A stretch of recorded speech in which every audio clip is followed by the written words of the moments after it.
aquilo que foi feito pela filosofia. E as soluções que são oferecidas, e a solução que a própria proposta curricular nos oferece para atingir essa especificidade, e aí eu cito a própria proposta, que é superar as consequências desse perfil de formação, consiste na adoção pelo docente de um compromisso de pesquisa constante. E aí a questão que eu me coloco, e coloco a vocês, é: será que vocês teriam condições de desenvolver essas pesquisas, sendo que, para que esse possa viver minimamente, tem aí que dar pelo menos 30 ou 40 horas semanais? Me parece que não. Então, a gente já tem pelo menos dois entraves, que é o nosso processo de formação, que foi historiográfico, e aí se joga nas nossas costas a possibilidade de reverter esse processo, que é pensar filosoficamente, fazer uma pesquisa sobre essa possibilidade de ensinar por meio de problemas, sendo que nós não temos tempo para isso. E sigo. Cabe a ele, principalmente, a responsabilidade de procurar seus próprios caminhos, aplicando a seu modo as sugestões contidas nesse material. Então, no material que é oferecido pelo próprio Estado, material didático. A partir desses dados, eu gostaria de iniciar uma problematização, que é aquilo que a mim tem interessado muito, né? Porque me parece que, apesar da nossa boa vontade, o máximo que nós conseguimos fazer dentro da sala de aula é transmitir conteúdos da filosofia. Não sei se a gente tem condições, pelas condições de trabalho que nós temos, e pelo material que nos é oferecido, pelo nosso próprio processo de formação, no qual eu me incluo, de transformar aquilo que o material, aquilo que a proposta curricular nos requisita, que é pensar problemas, ou pensar por problemas filosóficos. Então, o máximo que nós conseguimos é transmitir um conteúdo acerca da filosofia, uma série de informações acerca da história da filosofia, ou acerca de temas da filosofia. E, com isso, surgiu um outro problema que, de algum modo, nos pressiona. Talvez nós, que somos professores, vocês que são professores da educação pública, nem tanto, mas a filosofia nas escolas privadas, essa pressão um tanto quanto maior, que é o vestibular. Se a gente começar a analisar aquilo que é requerido nos vestibulares, por exemplo, o primeiro vestibular em que a filosofia ela é exigida é o vestibular da UFO, né, em Uberlândia.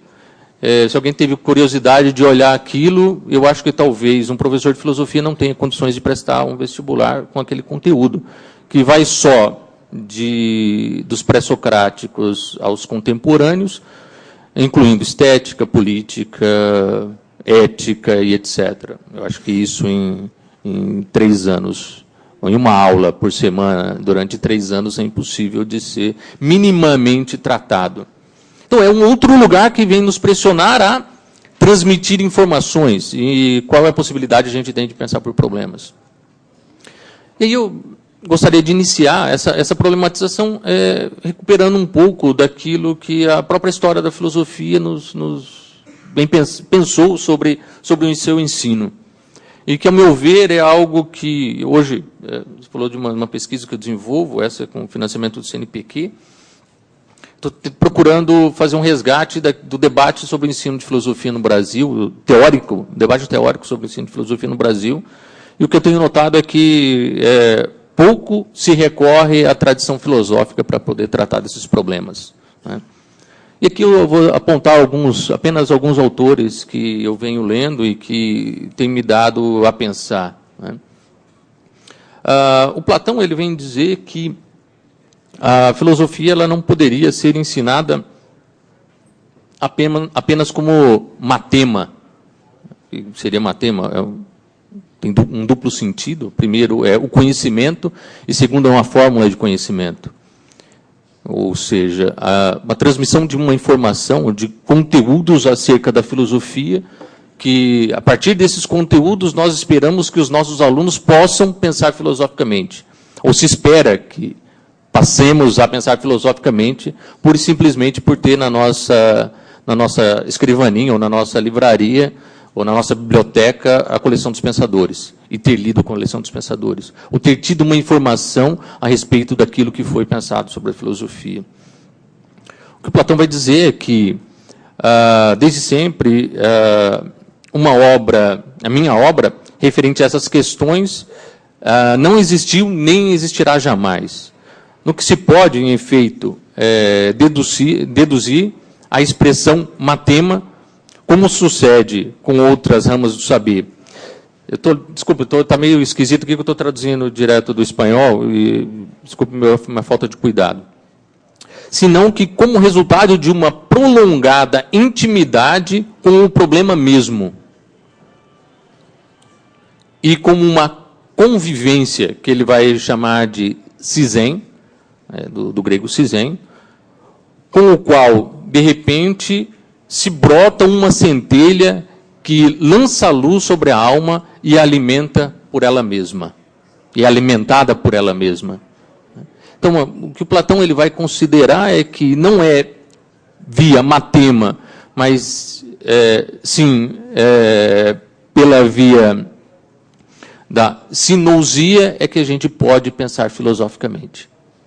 Não é tendo acesso aos conteúdos filosóficos que nós vamos pensar filosoficamente, mas sim, tendo uma convivência com os problemas filosóficos é que nós poderemos pensar filosoficamente. Para citar um outro exemplo dessa mesma problemática, aqui eu trago um outro filósofo, talvez um pouco mais discutido, um pouco mais presente, pelo menos na formação de todo mundo aqui no Brasil, que é o Kant. Todo mundo passa por uma leitura do Kant, pelo menos mínima. E aqui eu trago a obra que é mais conhecida, mais trabalhada, que é a Crítica da Razão Pura. Ele vai dizer o seguinte, na página 499 da tradução de 99. Um sistema de... essa passagem é da carta 7 de Platão. Tá?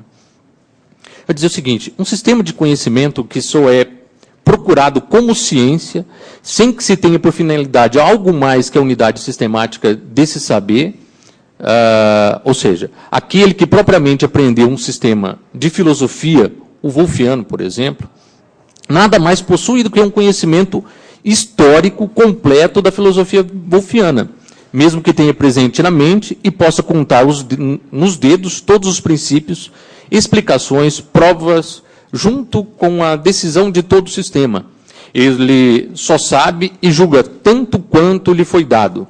Contestar-lhe uma definição e já não sabe de onde deve tirar outra.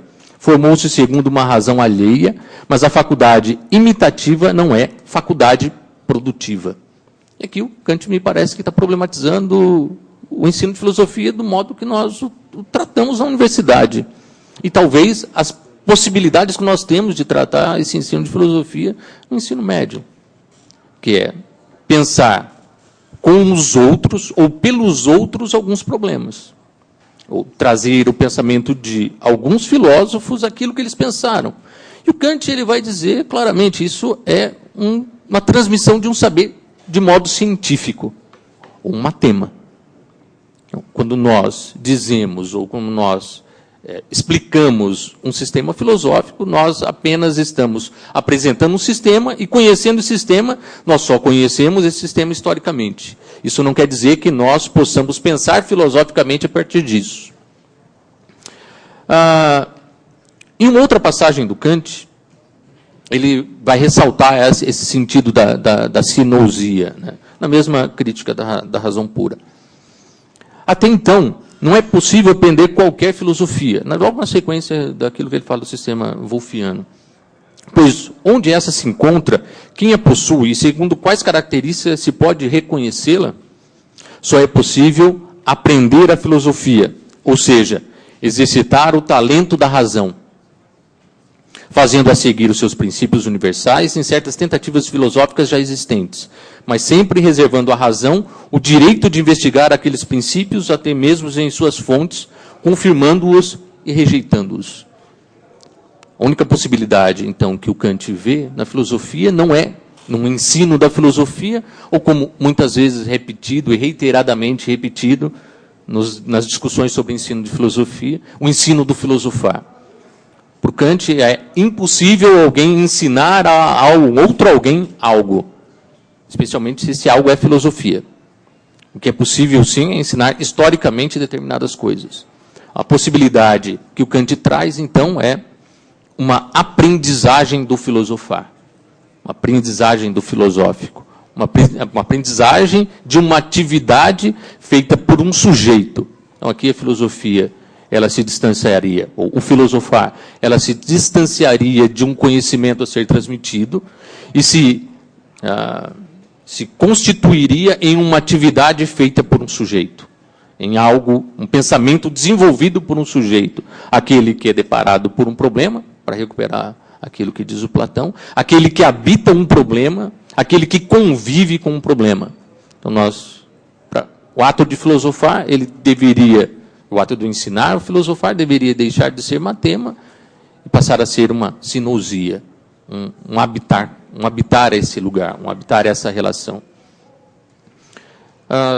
Tem quanto tempo? Posso concluir? Tem mais 15 minutos, então, né? Porque me disseram que eu tinha 15 minutos mais 15 minutos, né? Não sei se... Vou só terminar, vou ler só mais uma citação e tentar colocar uma problematização.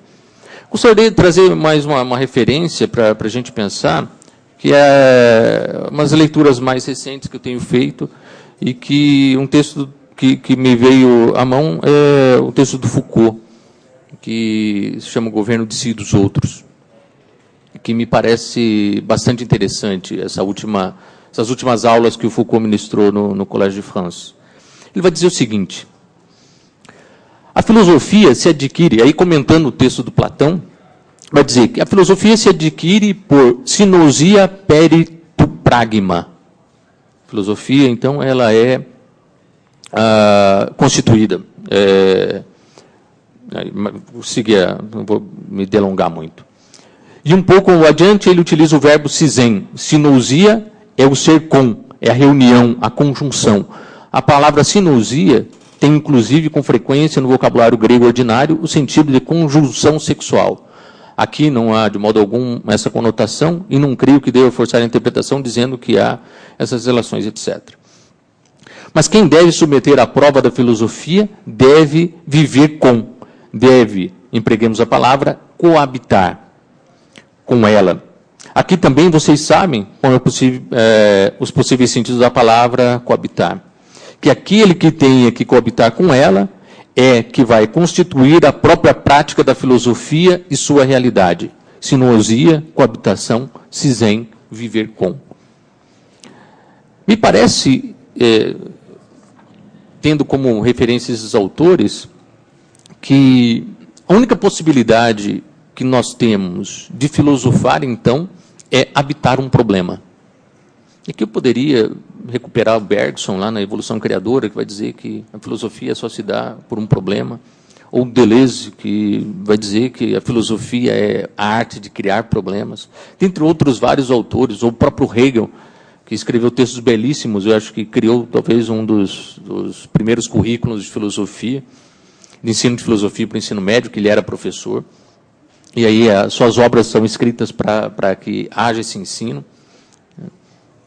E a questão que eu gostaria, e aí eu não tenho uma resposta para dar, e eu só queria colocar, minha terceira etapa era colocar uma questão. A filosofia e sua ensinabilidade. A questão é, o que queremos ensinar? Nós, professores, quando nós nos deparamos com alunos, o que queremos ensinar? Se é que possível colocar a questão nesses termos, né? Que os autores que nos precederam vêm dizer que é a impossibilidade de se ensinar, quando queremos ensinar filosofia.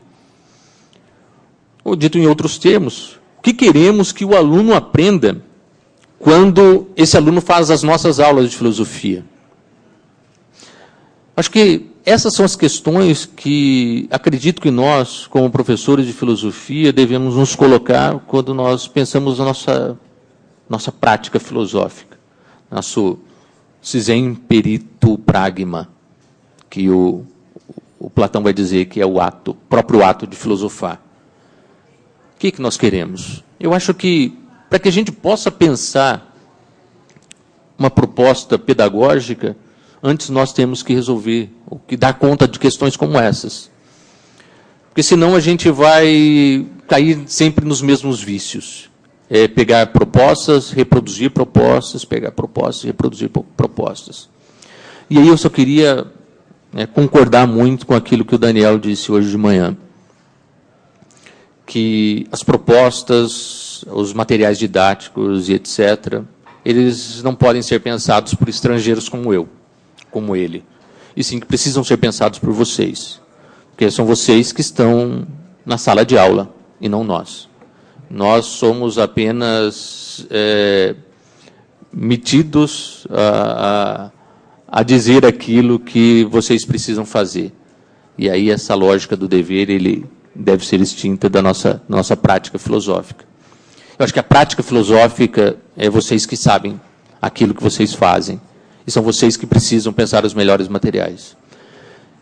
Acho que exemplos disso nós temos. Por exemplo, o material didático produzido no estado do Paraná. Com um apoio, claro, aqui do Fórum Sul e de alguns professores do Paraná e escritos pelos próprios professores. Eu acho que esse é um exemplo de algo que pode desencravar os espinhos que nós temos nas nossas gargantas, né? Dizendo isso, eu só queria, talvez, dizer de uma experiência que nós tentamos realizar lá em Marília, que é tentar fazer com que os alunos habitem esses problemas. E parece que está funcionando. Muito vagarosamente está funcionando. Mas, mais uma vez, eu só queria reafirmar que aqui eu falo como estrangeiro. Pode ser que tudo isso seja uma grande besteira. Obrigado.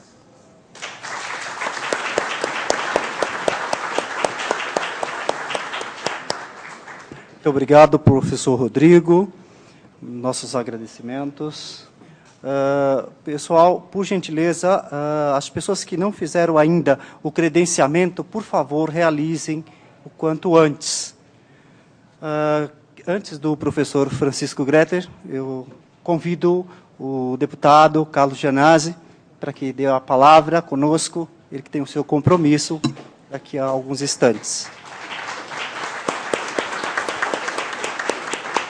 Boa tarde a todos e todas, filósofos e filósofas. É uma honra poder receber vocês aqui na Assembleia Legislativa, nesse evento aqui da Associação de Professores de Filosofia e de Filósofos, e dizer que esse encontro é muito importante porque houve agora esse resgate da disciplina de filosofia no ensino médio em todo o Brasil. Acho que vocês, numa mesa que eu até cheguei, dei uma passada, eu vi que vocês estavam exatamente levantando esse histórico de luta pela implantação da filosofia no ensino médio, uma disciplina que já fez parte do currículo escolar nos anos 60, nos anos 70, tem todo um histórico. Ela foi retirada pelo regime militar, na famosa reforma educacional patrocinada pelo MEC, o famoso convênio MEC-USAID, mas, enfim, ela voltou depois de muita luta, aí tem toda uma trajetória nesse sentido. Mas eu gostaria só de, na verdade, fazer essa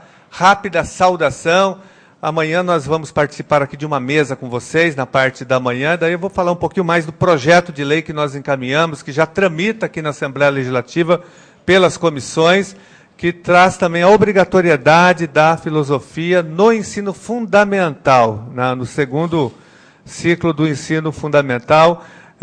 Esse projeto foi feito, foi construído coletivamente, junto com a associação. Nós já temos várias experiências bem-sucedidas em várias redes de ensino, em várias redes municipais e também em várias escolas particulares, onde a filosofia já entra no ensino fundamental. E o Estado de São Paulo, se a gente conseguir aprovar aqui no Estado de São Paulo, vai ser uma referência importante para o Brasil inteiro, porque o que se aprova aqui acaba repercutindo em todo o Brasil, em várias outras redes de ensino. Então, nós estamos aqui batalhando para aprovar esse projeto em caráter de emergência, né?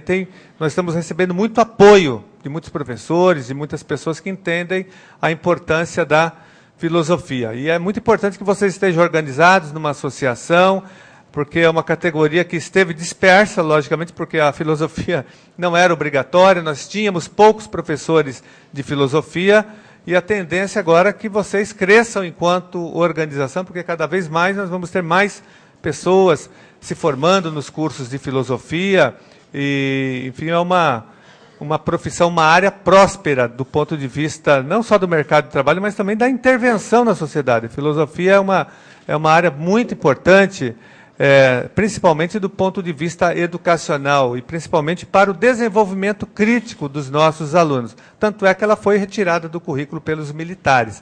E depois houve uma grande resistência para que ela voltasse. Só agora, recentemente, que nós conseguimos aprovar no Congresso Nacional, de fato, a obrigatoriedade.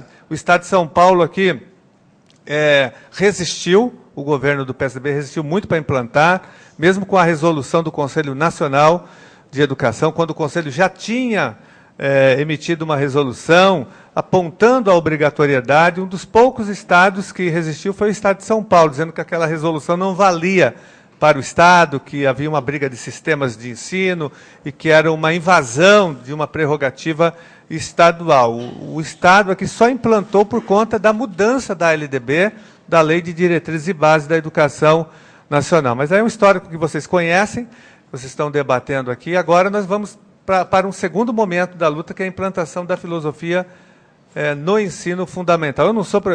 Dei aula há muito tempo na rede estadual, mas sempre sou professor de história, não sou filósofo, mas a nossa área tem uma proximidade muito grande com a filosofia. Tá ok, pessoal? Então tenham aqui um bom encontro, um bom seminário hoje e amanhã, mas amanhã eu estarei aqui fazendo uma conversa com vocês sobre o nosso projeto. Boa tarde, bom encontro para vocês. Obrigado, mesa. Muito obrigado, deputado.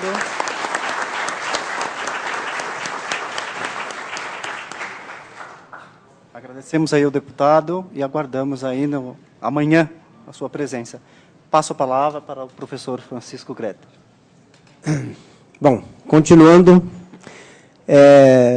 uma coisinha aí, tem uma camiseta aí que foi feita, né, com o login da Profesp, tá?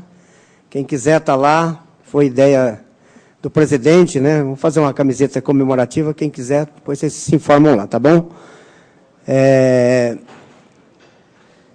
Eu, falando agora de o meu amigo Gelano, sendo que é um estrangeiro aqui, né? Eu acho que quem não se sentir estrangeiro na terra da filosofia não é filósofo, né?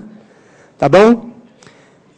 Quem se sente bem acomodado, quem sabe o que ensina e o que os alunos aprendem, né? Eu acho que não sentiu ainda a mordida da mosca azul ou negra da filosofia. Então, eu pretendo aqui falar um pouco. Ele partiu da academia, da pesquisa, né? Está no pós-doutorado. Eu fiz um mestrado, parei, porque eu tinha que sobreviver, né? E não fui, então mesmo porque, então eu vou falar um pouco da minha experiência, né? Nem tanto do meu mestrado, 5 anos com o Severino, ele me aguentando, né? Porque no final, né, contando da minha experiência, ele fala assim: você está muito nietzschiano, sabe? E eu falei: mas eu nunca li esse cara, caramba, como é que eu estou nietzschiano? Então, deixa eu ler. E então eu começo falando disso, aonde eu comecei achar que nós somos professores de filosofia ou filósofos, né? E eu fui ler Humano, Demasiado Humano, foi a primeira obra que eu li,